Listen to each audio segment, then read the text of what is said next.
T serial उड़ने की आशा में हमें देखने को मिलने वाला है कि तेजस का सारा राज अब सबके सामने खुल जाता है। उसके झूठ और धोखाधड़ी का पर्दाफाश होते ही वह शर्म से पानी पानी हो जाता है।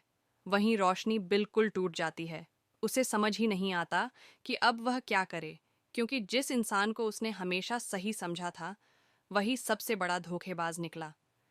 तेजस ने न सिर्फ सायली के गहने चुराए, बल्कि उन्हें बेहद कम कीमत पर बेच भी दिया। रोशनी तेजस की सच्चाई जानकर बेहद आहत होती है और गुस्से में तेजस से कहती है, मुझे तुमसे कभी कोई उम्मीद नहीं करनी चाहिए थी।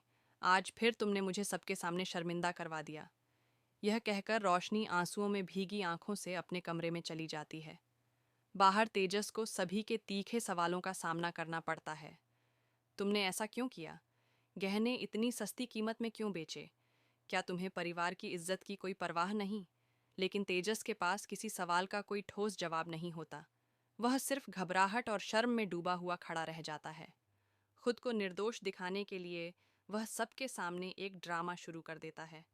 वह मासूमियत का मुखौटा पहनकर कहता है, मैं सचिन को उसके 4 लाख रुपए वापस लौटा दूंगा। यह सुनकर सचिन के बाबा और भी ज्यादा गुस्से में आ जाते हैं। वह तेजस को डांटते हुए कहते हैं, क्या यही तुम्हारा पछतावा है? तुमने सायली के इतने कीमती गहनों को सिर्फ 4 लाख में बेच दिया और अब तुम बस उतनी ही रकम लौटाकर खुद को निर्दोष साबित करना चाहते हो। सचिन के बाबा और आगे कहते हैं, तुम्हारी यह मूर्खता सिर्फ एक गलती नहीं, बल्कि विश्वासघात है। अब तुम्हें सायली और सचिन को उनके गहनों की असली कीमत चुकानी होगी। पूरा हिसाब बराबर होगा। अब सवाल ये है, क्या तेजस वाकई अपने किए की भरपाई कर पाएगा?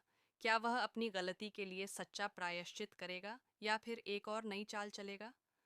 आगे क्या होता है, जानने के लिए जुड़िए रहिए उड़ने की आशा के साथ, क्योंकि कहानी अब लेने वाली है एक बड़ा मोड़।